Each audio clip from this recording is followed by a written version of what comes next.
सूचना केवल हमारे विचार हैं, वित्तीय सलाह नहीं। निर्णय लेने से पहले खुद शोध करें। किसी भी लाभ या हानि के लिए हम उत्तरदायी नहीं हैं।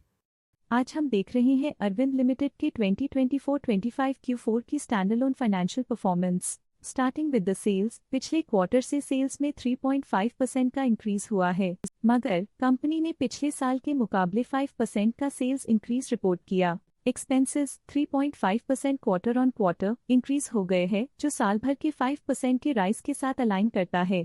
क्वार्टरली एक्सपेंसेस के कंपैरिजन में सेल्स इंक्रीज होना दिखाता है कंपनी ने अच्छा परफॉर्म किया। हालांकि सालाना कंपनी को चैलेंजेस का सामना किया। ऑपरेटिंग प्रॉफिट, जो पिछले साल के कंपैरिजन में 3% अप हुआ है, quarter on quarter around 4% increase हुआ है। Operating profit margin OPM annual basis पे -0% से डिक्रीज हुआ है और पिछले क्वार्टर के कंपैरिजन में 0% से इंक्रीज हुआ है। एक्सेप्शनल आइटम्स को ऐड करके अदर इनकम पिछले क्वार्टर के कंपैरिजन में 61% बढ़ गई। बावजूद इसकी ईयरली ग्रोथ लगभग 3.5 गुना हुई है। इंटरेस्ट एक्सपेंसेस पिछले क्वार्टर से 17% अप हुआ, लेकिन ईयर ओवर ईयर इंक्रीज 6% हुआ है। डिप्रिशिएशन कॉस्ट में 7% का क्लाइम देखने को मिला और ईयरली बेसिस पे 11% का इंक्रीज देखा गया। प्रॉफिट बिफोर टैक्स एनुअली 39% बढ़ा, लेकिन प्रोसीडिंग क्वार्टर से 7% बढ़ा है।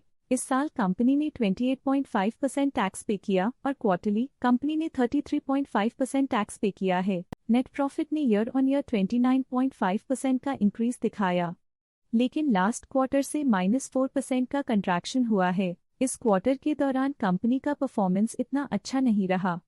नेगेटिव नेट प्रॉफिट लॉसेस को इंडिकेट करता है। वहीं अगर एनुअल एनालिसिस की बात करें तो इस साल कंपनी का परफॉर्मेंस अच्छा रहा। अर्निंग्स पर शेयर EPS में साल भर में 1% का इंक्रीज देखा गया, लेकिन क्वार्टरली में 4% की गिरावट भी नजर आई। इस क्वार्टर में कंपनी का EPS इतना अच्छा नहीं रहा। नेगेटिव प्रॉफिट कमजोर एफिशिएंसी को दिखाता है। अरविंद लिमिटेड के फाइनेंशियल स्नैपशॉट को रिव्यू करते हुए कुछ मुख्य ट्रेंड्स सामने आए हैं जो कंपनी की परफॉर्मेंस पे रोशनी डालते हैं। मार्च 2022 से मार्च 2025 तक अरविंद लिमिटेड की फाइनेंशियल जर्नी में सबसे पहले बात करते हैं सेल्स की। इस साल सेल्स में 7.5% की वृद्धि हुई है और पिछले 4 सालों में 2% की वृद्धि हुई है, जो एक निरंतर अपवर्ड ट्रेंड को दर्शाता है। पिछले साल की गिरावट के बाद इस साल सेल्स फिर से बढ़ना शुरू हुई है, जो सफल रिकवरी स्ट्रैटेजी को दर्शाता है। अब बात करते हैं एक्सपेंसेस की। इस साल एक्सपेंसेस 9.5% बढ़े हैं और 4 सालों में 4% का इजाफा हुआ है। इस साल हालांकि एक्सपेंसेस सेल्स से थोड़ा ज्यादा बढ़े हैं, मगर ग्रोथ रेट्स का करीब होना स्टेडी ऑपरेशनल कॉस्ट को दर्शाता है।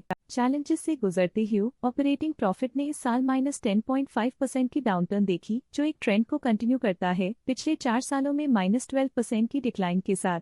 इस साल नेट प्रॉफिट में -21% की गिरावट हुई, लेकिन पिछले 4 सालों में लगभग 3 गुना की बढ़ोतरी हुई है, जो कंपनी की मजबूती दिखाता है। पिछले 2 सालों से नेट प्रॉफिट में गिरावट आई है, जो ऑपरेशनल चैलेंजेस या मार्केट कंडीशंस पर चिंता बढ़ा सकती है। इस साल EPS में -21% की कमी के बावजूद लंबी अवधि में देखा जाए तो लगभग 3 गुना की मजबूत वृद्धि हुई है। एक इजाफे के बाद पिछले 2 सालों में EPS गिर रहा है, जो कुछ चैलेंजेस को दर्शाता है जिन्हें स्ट्रेटेजिक रिव्यू की जरूरत है। चलिए अब बात करते हैं शेयर होल्डिंग पैटर्न की। अरविंद की शेयर होल्डिंग रिपोर्ट्स कुछ इस प्रकार की हैं, जो अननोन 2025 के तक चलता है। ये रिपोर्ट कंपनी के शेयर्स की डिटेल्ड जानकारी देता है, जिसमें promoters, promoter groups, foreign investors, public investors और सरकारी एंटिटीज शामिल हैं। प्रमोटर्स शेयर होल्डिंग 2024 के दिसंबर में 41.14% से 2025 के में 39.58% तक डिक्रीज हो गया। ये डिक्रीज दिखाता है कि इस टाइम पीरियड में कंपनी पे प्रमोटर्स का कंट्रोल कमजोर हुआ है।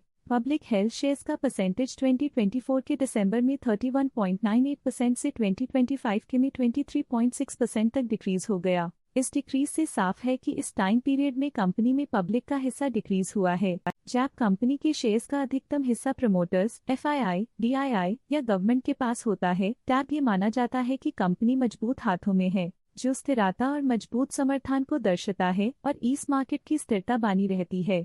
DII डोमेस्टिक इंस्टीट्यूशनल इन्वेस्टर्स ने अपना शेयर होल्डिंग दिसंबर 2024 में 14.25% से 2025 में 18.1% तक इंक्रीज किया। ये बताता है कि डोमेस्टिक इंस्टीट्यूशंस ने कंपनी में अपना इंटरेस्ट 3.85% तक इंक्रीज किया है।